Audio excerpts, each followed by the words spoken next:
Yo! Yo, yo! What is going on, everyone? And welcome back to yet another episode. The 15th episode of your favorite podcast. The Stealing Your Time podcast here on YouTube, SoundCloud, and Spotify. It is your boy. It is your man. It is the dude who has been hosting the show the entire time. The dude that will be stealing your time.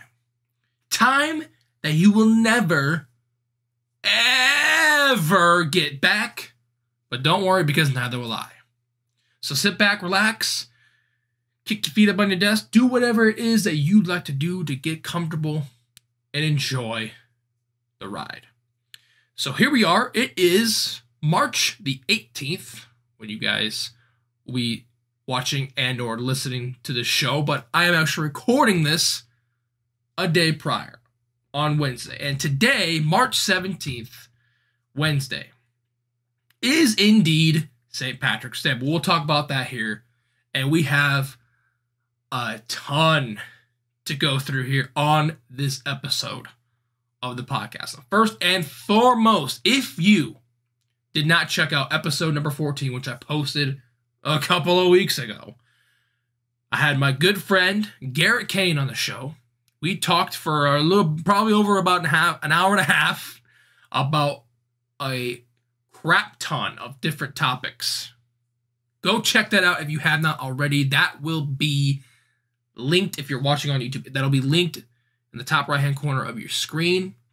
If you're on Spotify, it is the previous episode number 14. Same with SoundCloud. Give it a listen if you want to hear the first guest ever on the show do some time stealing. Because that's what he did and that's what I did.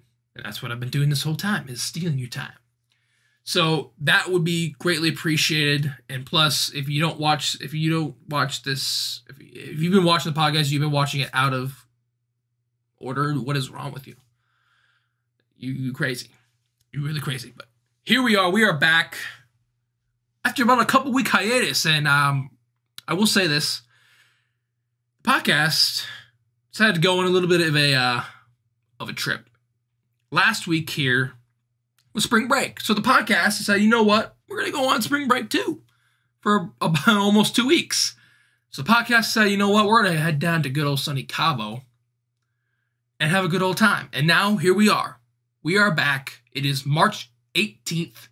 But like I said, at the time that I am recording this right now, not now for you, but right now for me, literally, it is St.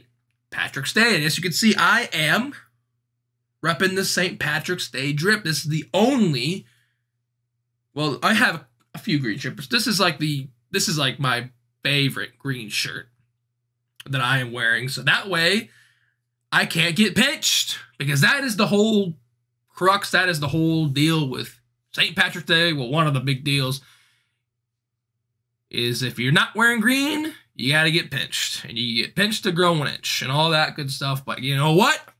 You can't do that to me. That shit sucks. I am wearing green. I am repping the good old Irish gang. Not literally a gang, but just, the culture and the people of Ireland represented them here today. So yeah, happy St. Patrick's Day. If you are doing anything tonight or you did anything last night, please use your minds. Be responsible. Stay safe. That's all I can really ask for.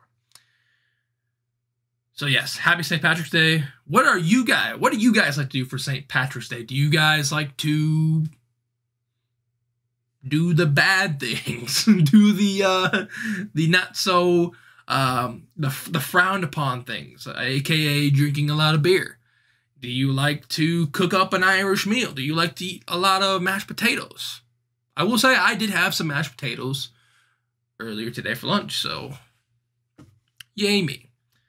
But yeah, what do you guys at home, listening and or watching,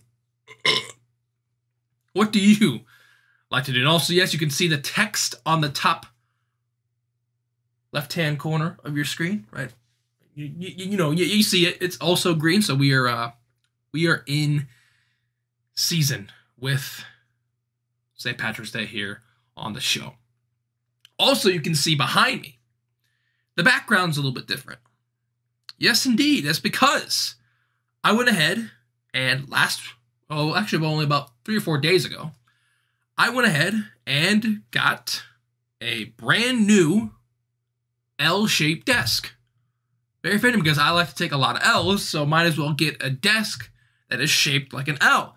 And I also got, and I'll move out of the way here, you can kind of see I got a new gaming chair as well because my old chair, one of the wheels just decided to snap off.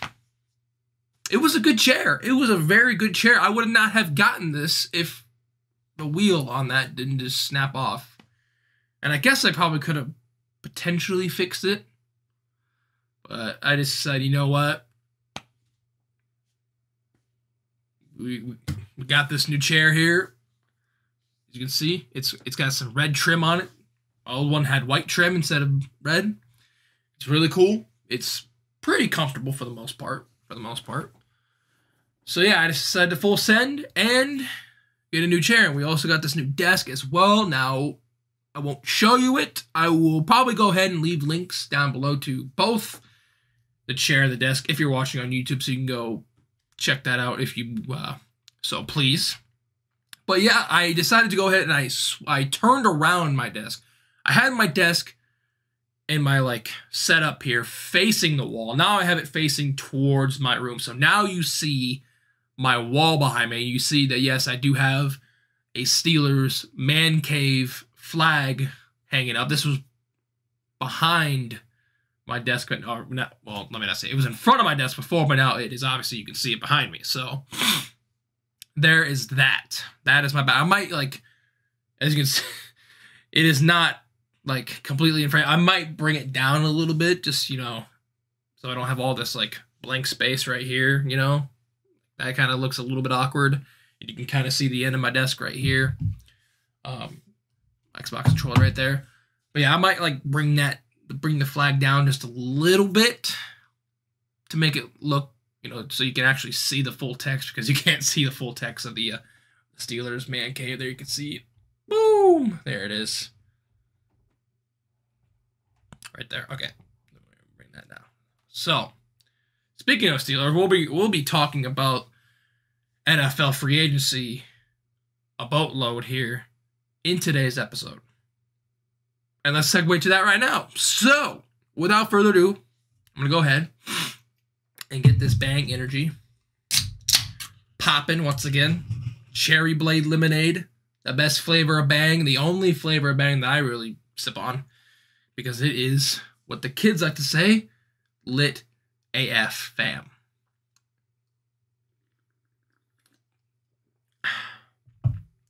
So without further ado, let's get into it. Today, it is going to be a jam-packed episode. Like I said, we're going to talk about free agency in the NFL first. Then we are going to tackle what March is all about, especially in the world of sports, and that is March Madness. But before we get into both of those things, I want to go ahead and make this announcement. Now, at the end, if you did watch episode number 14 of the podcast, by the way, shout out to you. But if you watched to the end, and I've been kind of hyping this up as of a few episodes, you guys know that I am supposed to be doing, in this episode, the One Chip Challenge. Now, it is with great disappointment and great sorrowness and relief on my end to announce to you guys that that will not be happening in this episode of the podcast. Mostly because I have not purchased the chip yet. That will be happening soon-ish. It will be happening soon. It will be happening sooner rather than later. I just have to nut up and shut up and just buy the damn thing and get the damn one chip challenge out of the way. But I'm going to try to set up something to make it be where it's just not myself. I'm going to try to get a few of my friends on the show here to kind of like hype me up. Not very well hype me up, but like make it more entertaining. Let's just put it that way. Because, it is, like I said, when I do the one chip challenge, it will be, an entire episode of the show will be dedicated to it. And you guys will see / listen to my pain and misery as I do the one chip challenge. But I'm going to try to set it up to be like a whole big deal sometime in the near distant future. So, I'm sorry. I am sorry for letting you down in that aspect, for not doing the one chip challenge in this episode. But like I said, it will be coming in the not so distant future. Hopefully in the next 1 or 2 or 3 episodes. We'll see. But I'll let you guys know all about that and more on my social media pages, which, by the way, I have Twitter, YouTube, TikTok, all that good stuff. If you're watching on YouTube, all the links to those will be down below in the description. So I wanted to put that out there. There will not be the one chip challenge happening in this episode. Whew, for me, that's a huge relief. I know for you guys, you're probably like, boo, you said you were going to do it. You suck. Listen, I'm sorry. I wish... I gotta buy it. I just gotta buy it, and then we'll be on our way. So there is that one chip challenge. Is still coming on the horizon on the show. Trust me, it will be worth the wait. Trust me, it will. For me, not really, but for you guys, yes, the wait will be well worth it.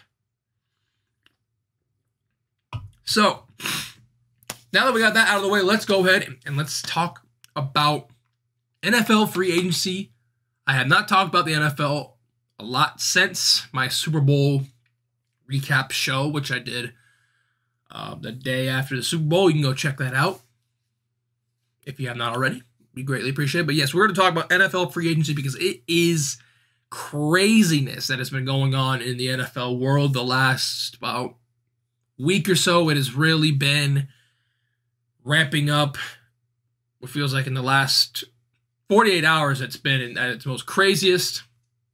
And we've seen dudes get signed places, dudes get released from places, re-signing for places, all that good stuff. So there is this one good old website here, courtesy of the NFL Updates Twitter page, that I'm going to show you guys here, that has literally, they have been tracking all of the free agent moves. It is the free agent tracker of 2021. So I'm referring to this for literally for everything that we're going to talk about here. And we're not going to talk about free agency for too much because we're going to talk about the March Madness more, but just wanted to briefly touch up on it because it has been so much in the news, and I have seen it has literally just been spammed on my timeline by literally everyone. You know, Adam Schefter has been going crazy. Ian Rappaport's been going crazy. Literally everything NFL related has been going crazy with this, so I have to talk about it.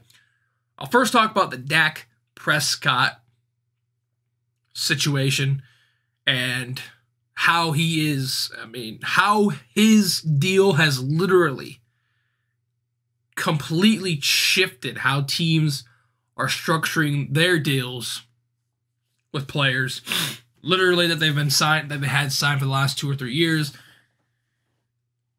Dak Prescott and Jerry Jones and the Cowboys have literally shifted the quote-unquote meta on how these contracts are being written. So, Dak Prescott, I'm sure if you're a fan of sports, you've been seeing all over social media, especially last week more than now, because he finally got his deal done with the Dallas Cowboys. 4 years, $160 million, with like $120 million of that guaranteed. But the thing that has been running wild, that has been spreading like a wildfire, Jerry Jones lit the fire for this one, has been the term voidable years. Now, I'm not going to get into the whole linguistics of NFL contracts because I know that you'll instantly be off to the next show. You will not want to watch this / listen to this show anymore because that is just...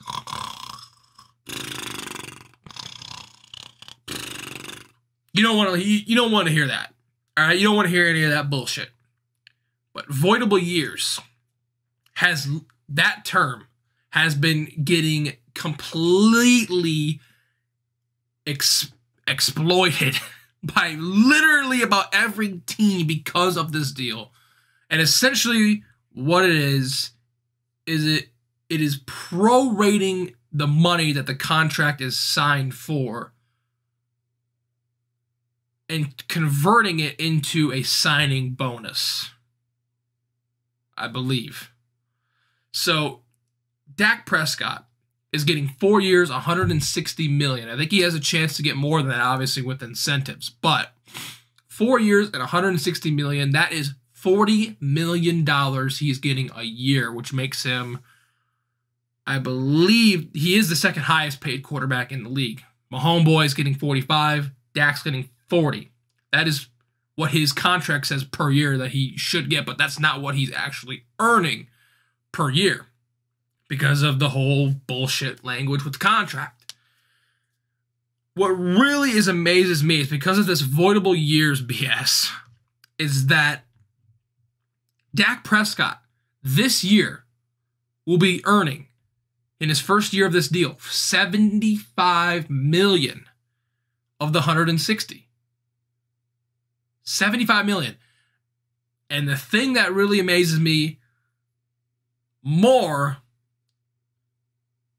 is because of those voidable years, only like $22 million of it is going to count towards the salary cap, which is the big old doldrum of power that teams have to stay below an X number of money that they have, enough capital. And this year, because of COVID, they reduced the salary cap from what it was like $200 million, what teams could spend on players, down to $185. And somehow Dak Prescott is going to be earning $75 million this year, this upcoming NFL season, but only $22 million of that is going to count towards their entire $185 million salary cap.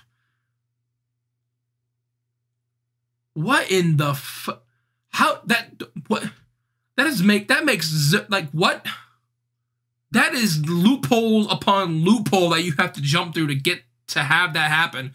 But my God, one of the best businessmen ever, Jerry Jones, pulled it off.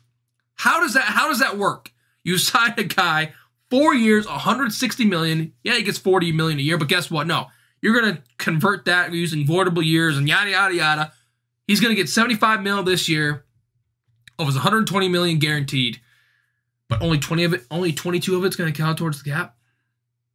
And because of this, literally every team has been restructuring their contracts for their big time players, like Patrick Mahomes, like Tom Brady, like this, that, like any big name you can think of. They are doing this now because they know. Because not after this, well, after this upcoming season, and I apologize if I sound like I'm rambling, but after this upcoming season, there's a new TV deal. And TV and media and the NFL, we're talking billions. We are talking billions, which is going to raise the cap back up. It is a whole confusing a bunch of bullshit. But thanks to Dak Prescott, literally every team has been following in the footsteps of this deal. And they have been going nuts with restructuring contracts. And I don't know how the NFL has let this continue to go on. They're definitely probably going to have to, quote unquote, patch this, or they're definitely going to have to re-amend this, because this is a huge, huge loophole that all these teams are jumping through. It's very, very interesting. I honestly have no real problems with it. I just find it very interesting, very intriguing that teams are doing this and they're allowed to do this. And now every team has jumped on the Jerry Jones bandwagon, it looks like, and are voiding the years and prorating the money later on down the line. So now I will show you this website of literally all the free agents. Literally all the free agents that have either been signed and or going to be re-signing with teams. So there you can see Dak Prescott, 4-year, $160 million. But once again, he's getting $75 million of that this year. Only 22 of it's going to count towards the cap, which is insane. Ryan Fitzpatrick was a big time signing. I believe that was actually last night with Washington. 1 year, $10 million. Obviously, the Saints, Drew Brees retiring just a couple of days ago, and shout out to Drew Brees. If you're listening or watching, I love you. But he had a phenomenal career, completely changed the culture, and completely changed the attitude of the New Orleans Saints for good. Now they got good old crab legs, Jameis Winston. There, they got him on a 1 year, only $5 million to him. This one right here was probably the most baffling because the Bears were trying to go for Russell Wilson, but the Seahawks said, nope. And so who do they get? They got Andy Dalton for $10 million. Yeah, Chicago's down bad right now. Cam Newton, obviously that was a big one. He only played for $1 million last season, which is nuts. But he re-signed a deal. I think I thought it was a 2-year deal, but it says on here it's only a 1-year deal. I don't know. Tyrod Taylor signed with the Texans. That's a big sign there, potentially. With, Deshaun Watson. I've heard him. Deshaun Watson's been in the media so much lately because of his whole situation with Houston. Could Tyrod Taylor potentially be the failsafe? Who freaking knows? And then you got a long list of all these other quarterbacks as well. And Nathan Peterman is still on an NFL roster. Okay. RG3 isn't even on a roster. Like, whew. There's a lot of stinkers on here, but yeah, those are all the quarterbacks, and then we have more of a laundry list here. Aaron Jones is another big free agent. He re-signed with the Packers. Big deal there, $12 million a year. I'm sure voidable years are in his contract, so he's probably getting only like $7 or $8 million counted towards the cap this year. James Conner hasn't signed with the Steelers. Honestly, it's fine. I love James Conner. He's an amazing person. He has an amazing story, but just don't think he's going to be the guy in Pittsburgh. Leonard Fournette's still on the market. Le'Veon and Todd Gurley are still on the market. AP. See here. These other guys. Not a whole lot of running backs have signed. That just goes to show you that the running back position has really, wow. It's crazy to see how much it has diminished, even though it has not really diminished in the long run. Like, just to see how big it's. Chris Carson's another big name. He probably should be getting signed soon, I would think. Yeah, running back is obviously not being valued at all. Look at these deals. Like Aaron Jones, obviously with a huge deal, but he's getting only $12 million a year, and all the rest of these are like less than 10. Kind of wild to see how much the running back position has declined. Wow, fullbacks, cool. Juszczyk got a good deal. Good for him. Wide receivers, obviously this is a big one right here. Good old Juju. At least for me anyways, being a Steelers fan. You know what? He hasn't done shit since Antonio Brown was in town, so you know what? I'd love to have him back, but if you can go make him his money being, a second fiddle wherever else he is, that's fine with me. You can go drive his Corvette to wherever. Corey Davis with the Jets, Marvin Jones out with the Jaguars. Jags will be very interesting. They had a lot of salary cap to spend. But another team has and they've been spending a lot more, and we'll talk about that here in a second. Manuel Sanders signed with the Bills. I think that's a really good signing for them. Kind of to go along with, the other receivers they had. They have obviously a great receiving core in Buffalo, and now they just added a big-time name there. A.J. Green just signed with the Cardinals, so that's good for him. Antonio Brown, he'll probably find his way back to Tampa. I don't think any other team's gonna want to have him, but Tampa. Pretty sure Larry Fitzgerald is still with Arizona, so I don't know why he's on here. Maybe he just hasn't signed a deal yet. I don't know. But this team right here, the good old New England Deflatriots, the Patriots, they have been going kind of nuts. Bill Belichick has been writing a lot of Belichicks over the last 72 hours or so. Signed Nelson Aguilar there. A bunch of other names here. Kendrick Bourne, another guy he signed. Didn't really see his name pop up a whole lot this year, but you know what? I guess whatever. And then a whole bunch of other tight ends. Obviously, the big ones were Hunter Henry, Jonnu Smith, and Belichick got them both. Spent almost $90 million on 2 tight ends. Whew. And speaking of tight end, Gronk re-signed with the Bucks for $10 million. Big time there. Obviously, he's a package deal with good old Brady. Those are really the only big names. I mean, there's some big names on here, but they're not as big as, these guys. Offensive linemen. These are tackles. Trent Williams signed a huge deal with the 49ers. 6 years, $138 million. Alejandro Villanueva is a free agent. Hopefully we can sign him. These two were both with the Chiefs. Now they're not anymore. RIP. Let's see here. Matt Filer. He used to be on the Steelers, but now he started for the Steelers, I think. Now he's with the Chargers. Zach Banner, we re-signed him. Only $4.5 million a year. Okay. Guards. Big one was Joe Thuney, whatever, however to pronounce it. He signed with the Chiefs. Huge deal there. $80 million for 5 years. Pretty big. Huge for Kansas City, too, because we saw what happened in the Super Bowl. Woof. They don't have an offensive line. They're dead in the water. Let's see. Centers. Yeah, the Steelers signed this guy for 1 year. I mean, cool. Hopefully he shows up because our center just retired, Marquise Pouncey, so kind of need a new center, so we'll see how well B.J. Finney does. Defensive ends. Leonard Williams had a big deal with the Giants. J.J. Watt, obviously, a couple weeks ago signed with the Cardinals. Yannick Ngakoue signed with the Raiders. Trey Hendrickson with the Bengals. The big one, though, was linebacker, defensive tackles. They're more with the Patriots here, all this good stuff.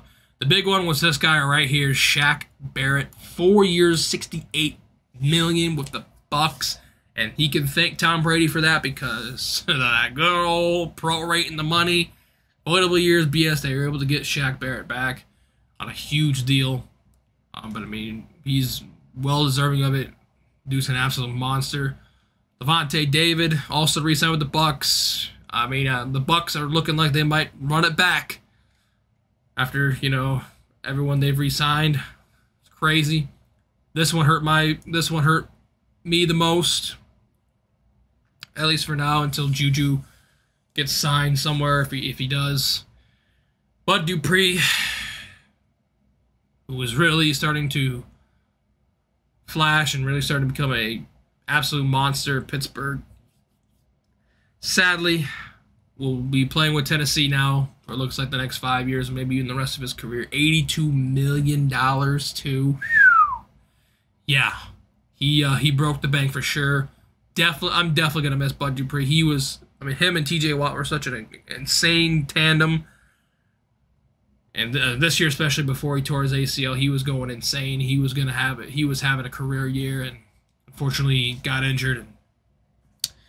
Now he's gone. Now he's gone with the Tennessee Titans. That one really sucks. I'm really gonna miss Bud Dupree. He's a monster. But now he's kind of closer back to home because he went to Kentucky college. So yeah, another big one here. Matt Judon with the Patriots. Matt Milano with the Bills. Yada yada yada. Holy linebackers galore in free agency this year. Jesus. Cornerbacks, still a lot of big ones on the market, like Richard Sherman, Patrick Peterson, even though these guys are starting to get up there in age. Other than that, nothing, like no huge names, no like Jalen Ramsey or no Stephon Gilmore types on here for cornerback. So like these are probably the two bigger names on here. Mike Hilton also played for the Steelers. Really good cornerback. Now he's playing with a division rival. Don't know how I feel about that, but good on you for getting your money. 4 years, $24 million. That's looking like it's pretty good. For cornerback money. So the Steelers re-signed Cam Sutton. That's really cool. He's really good. But yeah, safeties. Nothing too big here. The Browns got way better with John Johnson because I saw some John Johnson highlights and that dude can play. 3-year, $33 million. Yeah, the Browns. They want to build something there in Cleveland, they for sure. So they got a good safety there. Anthony Harris still in the market for the Vikings. Let's see. Jalen Mills, he was a corner. Now he's with the Patriots as a safety. Yeah, nothing other than that. No one else too big of names. Special teams. Punters, yeah. Oh, yeah, these get long snappers, yeah. All these guys. So, yeah. These are all the free agents this year. A lot of the big ticket guys are off the market. It's going to be interesting to see what this guy is going to do right here. Deshaun Watson. Obviously, he's going through a little bit of off-the-field troubles right now. He got sued for sexual assault. We'll see how that plays out. Going to be very interesting to see what happens there. This is always a very fascinating time to seeing, like, literally refreshing your timeline on Twitter. You have to constantly to keep up with, like, literally all the moving parts and pieces of free agency because it is literally, like, in the last 3 or 4 days, has it been, like, nonstop, just balls to the wall action. Teams are just going left and right. And 2 days ago, especially, Bill Belichick went ape shit, signed 8 guys in 24 hours. Absolutely insane. It's just crazy to see. You know, it's the off season, but like it just feels like it just feels like an in season type of moves with this free agency. It is crazy to see all these moves. So yeah, that will wrap things up here with our good old discussion on NFL free agency. What is your guys' craziest move that you've seen this off season? What do you think of the whole BS with Dak Prescott? Let me know down in the comments if you are watching on YouTube or just, you know, if you're listening on Spotify or SoundCloud. That's just a rhetorical question. You don't literally have to answer it. So, anyways, moving on then to what March is all about. March is all about one thing and one thing only for the most part, and that is the NCAA tournament, both men's and women's for college basketball. It is one of the biggest sporting events every single year. It brings in literally loads of money for networks and for the NCAA and all that good stuff. And it's back after getting canceled last year because of that good old dreaded coronavirus. It's back. And it's going to be very interesting this year. It's going to be way different than any other year. It's going to be probably more crazier than any other year. So the term March Madness could not fit this year any better because it is going to be complete and utter madness. Now, I have not watched a whole lot of college basketball this year. I have been watching snippets of it on both the men and the women's side. And I'll just say for the women's side, go Yotes, because, yay, the ladies, back in the tournament, they won the Summit League tournament for the second straight year. They ran it back to back like Drake. Won the Summit League tournament. They are an 11 seed. Hopefully they can go ahead and shock the nation and get that natty. That would be insane. That is my sentimental, obvious favorite pick for the women. Also, South Dakota State's in there too. But so yeah. But I'm not going to make a bracket for the women. I'm just going to make a bracket for the men's side of March Madness, the NCAA tournament. Well, once again, I have not watched a whole lot of college basketball. So I am going to be kind of doing a noob move here. I'm going to pull up the bracket here. I'm going to be making my prediction on the bracket. But I have the money lines pulled up, and that's where I'm going to see like who's the favorite in all these first round games. But my judgment is pretty solid, I think. So once again, here we go.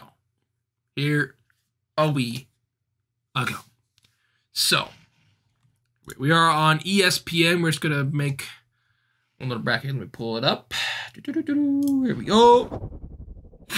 And boom, there it is. The men's tournament challenge. Now I'm gonna be making probably a crap ton of more brackets today, which, by the way, the tournament technically starts today on Thursday the 18th because they have the play-in games. There's 4 play-in games today, and then there are these games right here. But Norfolk State going up against Appalachian State, the Drake Bulldogs and Wichita State, Mount St. Mary's and Texas Southern, and UCLA and Michigan State. Those are the play-in games. Those are just the games to play into those seeds that you see there. This is a play-in for the 16 seed, play-in for the 11, and also for here too, the 16 and the 11. I don't get why they do this. It's always been kind of like a traditional thing, I guess, with the tournament. So whatever, right? It's the field of 68. So even though 4 of these teams aren't gonna technically even be in the tournament, but anyways, let's start off first here. Here's the bracket. Here are all the teams, all the good, all 60, technically 64 teams that are going to be playing in the tournament. So Gonzaga, they are the #1 overall seed in the tournament. They went undefeated the entire year, which with the whole COVID situation and everything, that's very, very, very, very, very impressive. And they have a pretty tough bracket for sure. We'll talk about that and predict it here momentarily. Now, in this bracket, this is going to kind of be who I personally think will win. Now, like I said, I'm going to be making a ton of brackets of different, combinations, permutations, all this BS to try to see if I can have a fire bracket. Because this is what I do pretty much every year. I make I think one year, I think the max that I made like 7 or 8 brackets once. This year, I'll probably make like 10 brackets. I'm going to make a lot of brackets. But this is the official Stealing Your Time podcast bracket. I'm going to go ahead. I'm going to go. Okay, 1 second here. 1 second. Webcam. We're going to move my webcam up to the top right there. We're going to move that up here as well. All right. So now you can see the whole bracket instead of my fat ass face right here. So we'll start off first with the West region. Gonzaga, the 1 seed, undefeated, going up against the winner of this game right here, Norfolk State, Appalachian State. Appalachian State is right now a 3-point favorite. That's what the money line is at, 3 points, -3 for Appalachian State. So I will take Appalachian State to win that game. I'm not going to do score predictions for this, by the way. I'll only do score predictions for the final, which is what it is here. So I'm not going to do any score predictions except for the finals.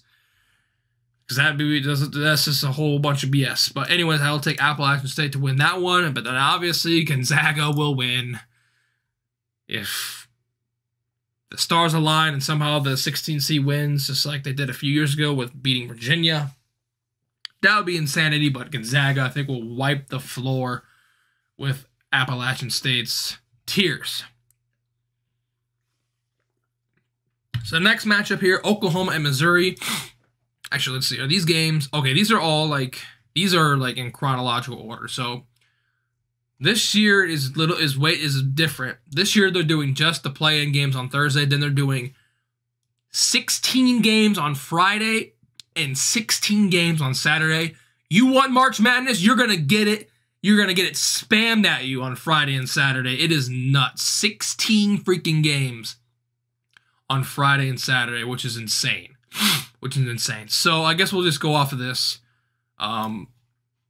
So we'll go to the South region here, which is right across from Gonzaga's region. And it's Baylor against Hartford. Baylor is a minus 25. They're a 25-point favorite. They'll obviously get the job done there, I think, and they'll move on with ease. Next up, Wisconsin and North Carolina. It's going to be a good one. North Carolina, usually they're, way better seeded than an 8 seed, but they had a struggling season. Wisconsin, same as them. This is, usually a Sweet 16, Elite 8 matchup, but we're getting in the first round. Now, since I am an Iowa Hawkeye guy, hold on one second. I got to bring that down a little bit. You can see, oh, never mind. Okay, we're good. With me growing up as an Iowa Hawkeye fan, I root for the Big Ten in these situations, but I think I'm going to go ahead. I will take North Carolina. Wisconsin's actually a 1-point favorite in this game. Yeah, this game probably going to be a really, really close back and forth game. Probably going to have one of those memorable March Madness moments with some sort of buzzer beater or some sort of crazy swing at the end.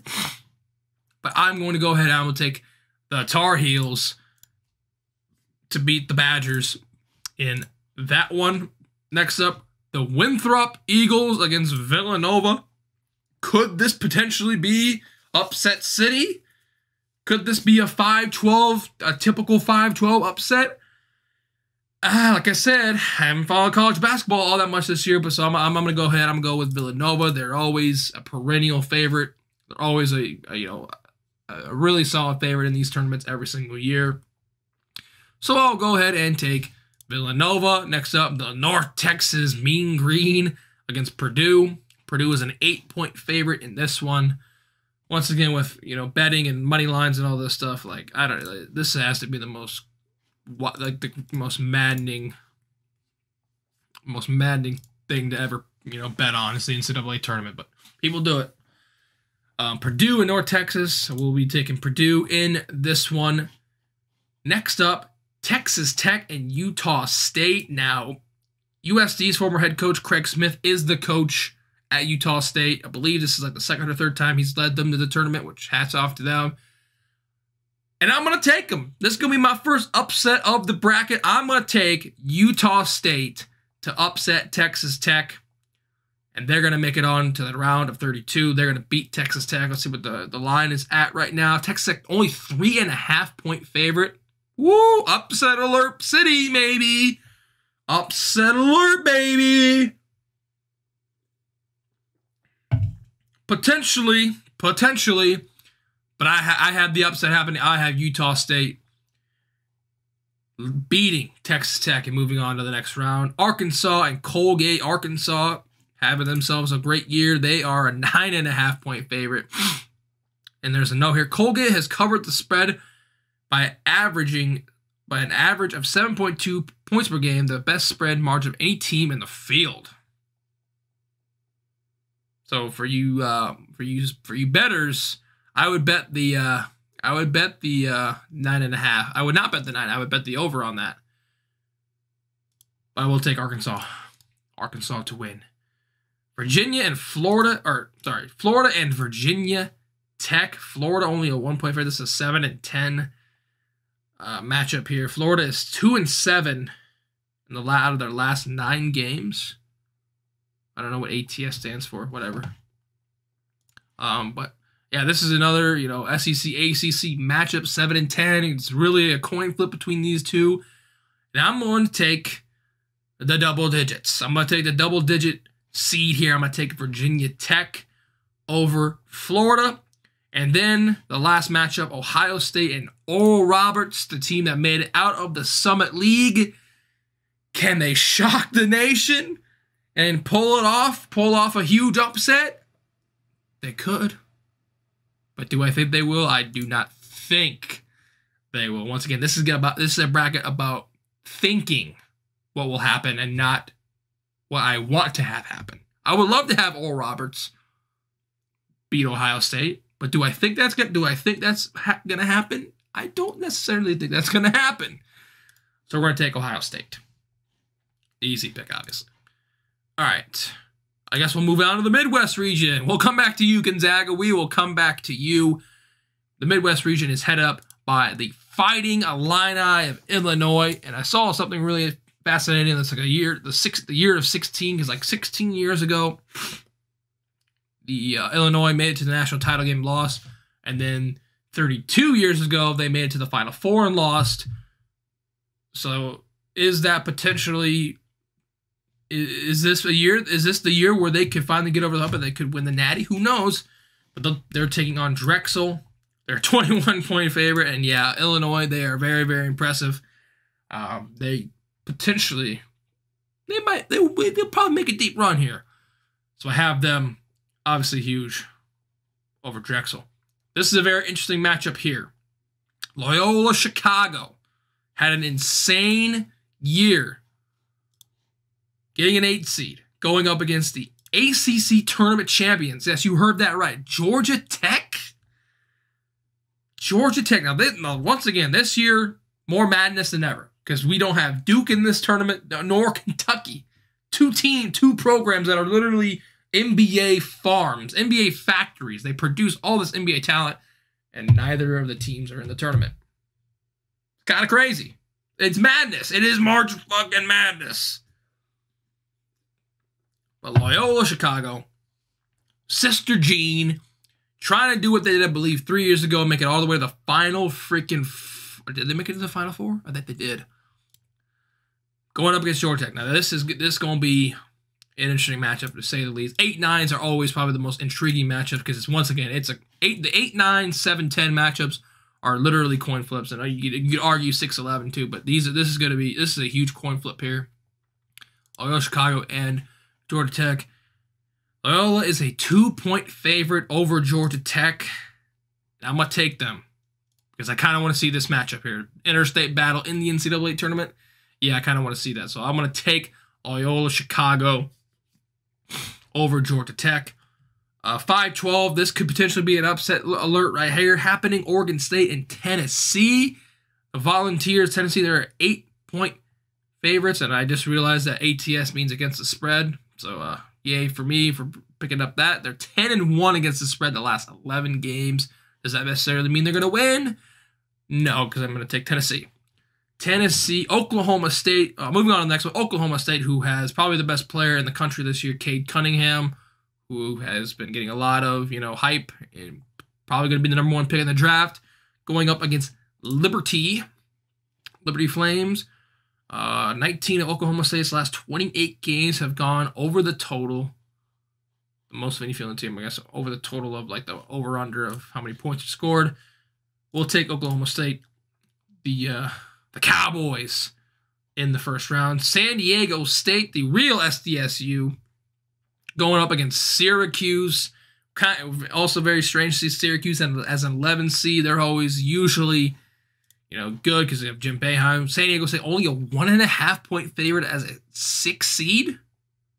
I mean, I would take that line every day of the week if you're Syracuse. Only a 1.5-point favorite. Once again, like the 6 through 10, 11 seeds are always a coin flip. And I think I'm gonna have the 11 seed win again. I'm gonna have the 11.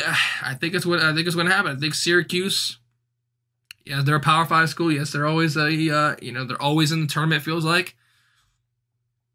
I think I'm going to take them. I think they're going to win. I think they're going to beat them. I think they're going to win. Once again, I have not watched a lick of San Diego State basketball. There's a good reason why they're the 6th seed, but I'm going to take Syracuse mostly on name value. And they're 11 seed too, and you never know how dangerous an 11 seed could be. So Syracuse, 2 11 seeds, already advancing. West Virginia and Morehead State, 12-point favorite for West Virginia. I'm going to take them. Clemson and Rutgers, two teams you don't really see. The line is even right now. No one knows who to pick. I'm going to take the Big Ten team. I'm going to take Rutgers. So, yeah, I've got 10 and 11 seeds both moving on in the tournament. I will take the Big Ten team all day here. Rutgers moving on. Then Houston and Cleveland State. Houston, a 2 seed. Back to their days of absolutely dominating as well. They're 18.5-point favorites. Yeah, I'm going to take Houston to win in that one. All right. Now we move back to the West region. Hello, Gonzaga. Welcome back. We already picked Gonzaga. Obviously, they're gonna mop the floor there. Oklahoma and Missouri. Oklahoma -1 right now. They're a 1-point favorite. Oklahoma's failed to cover the spread in 7 straight games, the longest such streak of any team in the tournament. I mean, the spread is only 1, so this is literally getting once again a coin flip. It is a coin flip. I am going to take Missouri. I'm just going to take Missouri. Let's get 8-9 matchup, always next to impossible to predict.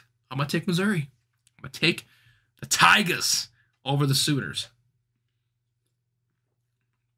Next up, Creighton and USCB. UC Santa Barbara. The Gauchos. Where the hell are these universities come up with these fucking names, man? What in the hell? Going up against the semi-close Creighton Blue Jays. We're going to take Creighton. Virginia and Ohio. Now, Virginia has been having some COVID issues. They basically kicked themselves out of the ACC tournament. So will they be prepared for this? Will they be prepared to go to the biggest gauntlet of the year, the NCAA tournament? I don't know. I don't know if they will because they've had COVID issues. And based on that, we're going to take the Bobcats out of Ohio, who are 10.5-point underdogs. And guess what? They're going to shock the nation, and they're going to be moving on to the next round. I hope. If not, I mean, Virginia has a knack of losing in the first round. We're going to have them do it again. And once again, it's very unfortunate that they've had the COVID issues that they've had. And just based on that alone, I don't know if they'll be prepared or not. I'm going to take Creighton. I'm going to take Ohio. So they move on. USC faces the winner of Wichita State and Drake. I'm going to take whoever comes out of this game. Whoever comes out of Wichita State and Drake, I'm going to take. And I'm probably going to go ahead and I'm going to take Wichita State because the Shockers, they seem to pop off during the NCAA tournament. So I'm going to take the Shockers to win over Drake and then to beat USC. Excuse me. So the Shockers, moving on. They'll move on to the round of 16. Kansas, another team with potential COVID problems against Eastern Washington. I'm going to take Kansas here. They're a perennial powerhouse every single year. Oregon and VCU. VCU always a team in the last few years that has really, been kind of a fan favorite because they're kind of, they're a small school, they're underdog school, going up against the Ducks of Oregon. I'm going to take Oregon. I will take Oregon. They are, 5-point favorites over VCU. And then we get to Iowa, who I'm just going to say right now, I want them to win it. I want them to win the whole thing, obviously, because I grew up an Iowa fan. Luka Garza is an absolute fucking beast. They're going to destroy Grand Canyon, mop the floor with them, and they're moving on to the next round. And they're going to move on to the Sweet 16 because they're that damn good. And they're 2 seeds. So, yes, Iowa, they're moving on. All right, last region here of the first round. See how excited I am about them is the East region. Michigan, against the winner of that. Yeah, Michigan's moving on there. LSU and St. Bonaventure, the Bonnies. This is a even line on the betting line. 14 of St. Bonaventure's 19 games stayed under the total. Most of any team in the field, I guess that's the over-under. Again, 8-9, coin flip. We're going to take LSU, the SEC there. Colorado and Georgetown. Now, Georgetown had to pretty much win the Big East tournament to get into the tournament, and they did. So they're kind of riding high right now. Kind of really cool to see Patrick Ewing do well as a coach there. So I'm going to take Georgetown to upset Colorado. Florida State, a lot of people are hopping on Florida State's bandwagon, possibly as being a team that could make it all the way. So I'll take them. BYU, and then the winner of Michigan State, UCLA. Do the Mormons get on, or do they beat, or does Michigan State or UCLA get on? I think I'm going to take Michigan State to beat UCLA and then to get to the next round. Texas going up against another Texas school, Abilene Christian. I'll take Texas there. Uconn and Maryland. Our 7-10 matchup that's always just intriguing. Uconn always, a team that makes the tournament, it seems like every single year. So I will take the Huskies there. See, Uconn's a 1.5 point favorite. Uconn is 16-6 against the spread this season, 4th best in Division I. Cool. And then the last first round matchup, Alabama and Iona. Alabama trying to prove they're not just a football powerhouse, going up against Iona. 16-point favorite. We will take Bama in that one. So, my first round matchups. Gonzaga going up against Missouri. Creighton against Ohio. Wichita State against Kansas. Good old Kansas battle there. Oregon and Iowa. I got Michigan against LSU. Georgetown against Florida State. Michigan State against Texas. And then Uconn and Alabama. Georgetown is I think they're my lowest seed I have advancing, right? Yeah, they're the 12. Oh, Ohio. They're a 13 seed. Have them advancing on to the next round.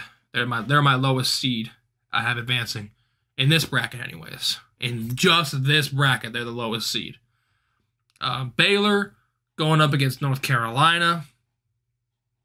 Villanova and Purdue. Utah State and Arkansas. Virginia Tech, Ohio State. Illinois and Chicago. Good old Illinois battle there.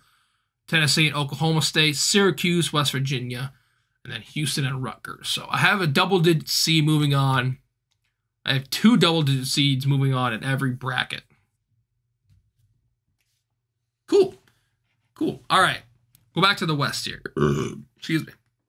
Gonzaga and Missouri will take the Zags there. Once again, best team in the land. And we will also take the Blue Jays, Creighton, to make it to the Sweet 16. Do I want a full send on Wichita State or pick Kansas? I would love to see Iowa beat Kansas. So I'm gonna take Kansas there to make it to the Sweet 16 like they pretty much do every single year. Michigan and LSU. Michigan's been playing really good. Juwan Howard's a very good coach. We'll take Michigan, and this will probably be the biggest upset of the tournament, at least in the second round. I'm going to take Georgetown. I think they're riding high right now. Big time momentum. Just ran through the Big East. Who's got a lot of teams in the tournament. And momentum is better than pretty much everything right now, I think. So I'm going to take Georgetown. They had the momentum. I'm going to have them make it to the Sweet 16. I hope this pick ages well. I really do. Texas against Michigan State. I want to pick Michigan State, but I don't think they'll beat Texas. And then Uconn and Alabama. Alabama's getting a lot of attention. A lot of people picking them. So we'll pick them as well to make it to the Sweet 16. Baylor and North Carolina. I'm going to take another big upset here. I'm going to take North Carolina. Once again. Hopefully this pick ages well. Villanova and Purdue. I kind of want to see a rematch of the, I think this was the most recent national title game that happened, right? Don't quote me on that, but Villanova and North Carolina. They will meet in the Sweet 16 at Villanova over Purdue. You know what? We're feeling a little greedy here. We're riding that Craig Smith train at Utah State. I think they're going to upset Texas Tech, and then they're going to upset Arkansas. Utah State punched their ticket to the Sweet 16. How about that? And then I have Ohio State. Ohio State over Virginia Tech in that matchup. This is probably going to be the best second round matchup if it happens. Illinois against Loyola Chicago. Obviously, in Illinois, not rivalry, but whatsoever. But an Illinois in-state battle in the tournament as well. That, and if Wichita State gets to play Kansas, that'd be big too. But this is probably going to be the best second round matchup of any of the second round matchups. I think Illinois is too talented. I think they will end the dream of Sister Jean and the whole good old Loyola Chicago, and I think Illinois moves on. And then I also have Oklahoma State moving on as well, beating the good old Volunteers of Tennessee. Excuse me. Syracuse and West Virginia, battle of the OG Big East teams here. Going back to, 10, 15 years ago. Another toss-up, obviously Syracuse, the big upset there in the first round. I'm going to take West Virginia in here. And then Rutgers and Houston, I think I'll take Houston as well. So my Sweet 16 is Gonzaga against Creighton, Kansas and Iowa, Michigan and Georgetown, Texas and Alabama, North Carolina against Villanova, Utah State and Ohio State, Illinois, Oklahoma State, West Virginia, and Houston. This is the only bracket I have all of the top 4 seeds coming out of. Madness. Back up to the West. The West Regional Semi. I will take Gonzaga, and I will take the Hawks. Go Hawks, baby. Go Hawks. They're going to beat Kansas.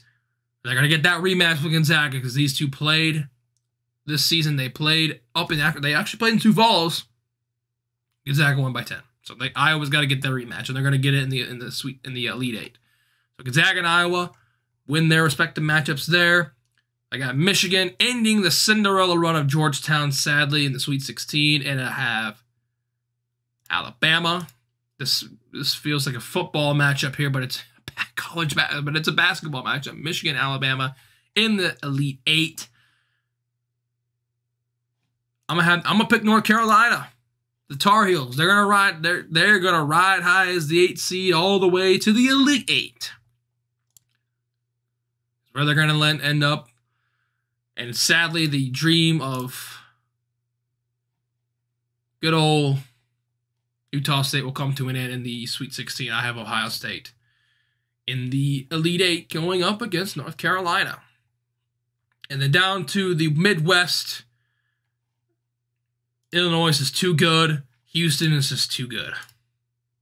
So the top 2 seeds in both these brackets down here. Top 2 seeds here. And then the 2 and the 8 seed here in the South region.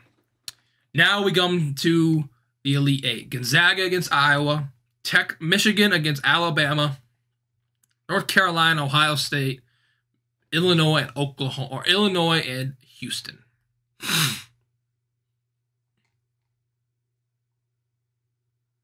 Well, I really want to pick the Hawks. I really do. I really do. I want to see them win it all. I really do, but Gonzaga beat them before. I think they might beat them again. It's a tough pick. It's a really tough pick, but I will take the Zags. I will take Gonzaga to beat the Hawks. Ending their season 1 game short of the Final Four. We'll stay here in the South. Ohio State and North Carolina is what I have in this. I am going to pick the Ohio State University, ending the run of the 8-seeded Tar Heels. They will make it to the Final Four out of the South region. Michigan and Alabama. This is going to be a hell matchup if these two teams face off. We got to ride high with the Big Ten. Michigan, Illinois. This Final Four is going to have 3 fucking Big Ten teams. And how fitting is it? They're playing where the Big Ten championship game is in football in Indianapolis, in Lucas Oil Stadium. How fitting is that? Now, I could do all Big Ten because the Big Ten's the best conference and was easily the best conference. But Gonzaga was the best team this year. So they're going to rob Iowa of having this be an all Big Ten Final Four. Gonzaga and Michigan. Ohio State and Illinois, a rematch of the Big Ten Conference Tournament Championship game. And this is where it gets juicy. I'm going to take the Michigan Wolverines and Juwan Howard led Michigan and Illinois. That is my prediction. Illinois, they will make it to the Natty. And my pick to win on the Stealing Your Time podcast, my pick to win this bracket will be the Michigan Wolverines. Michigan will be crowned the national champion on April 5th, beating the Fighting Illini of Illinois. Once again, I desperately want Iowa to win it all. But the Big Ten is so damn stacked that 3 other teams are going to be in the Final Four. And Michigan will dethrone them all. They will win. And I will just go ahead and I will make this score prediction 69 because nice to 63. And yes, we will enter all the sweepstakes. And we want to win all the monies. And there's my pick. There it is. All right, I'll fill this out here soon. But yes, there is my pick on this bracket to win it all. Michigan going the distance. They will cut the nets down in Indianapolis on April 5th. And they will be crowned national champions. There you have it. There is my first ever March Madness bracket, NCAA tournament bracket here on the show. And that is going to wrap things up. That is going to wrap things up here for me. Who do you have winning the big dance? Who do you have going the distance and winning the national championship? Let me know who you have. Do you have Michigan? If so, we're clicking here. Do you have your favorite college on that team? Do you have a 16 seed winning it all? It could happen because in March Madness, and especially now more than ever, anything can happen. Anything can happen. I have Michigan as my official pick on this bracket. Once again, I'm going to be making several more brackets in the next, few hours or so. This is not going to be the only one. This is the official podcast bracket. The official podcast bracket. So drink it in. Michigan will be your national champions. So yeah, that is going to do it for me. Thank you guys so much for tuning in. Hopefully you guys had a great time listening and or watching. I love doing this. I like predicting brackets. Brackets are always fun to do, and it was really fun to do it here on this episode. Once again, the tournament starts today, the play-in games, and then all the rest of the first round games are Friday and Saturday. So get excited for that. Get excited to finally watch March Madness again after it was canceled last year. Michigan, my prediction on who's going to win. So thank you guys so much for watching. We will see you for episode number 16 of the podcast, which should hopefully be back on schedule. So hopefully maybe next Saturday. But I will keep you guys posted on that. Until then, it is your boy Sean, and I am signing out. Have a great rest of your morning, evening, or afternoon, and we will see you next time.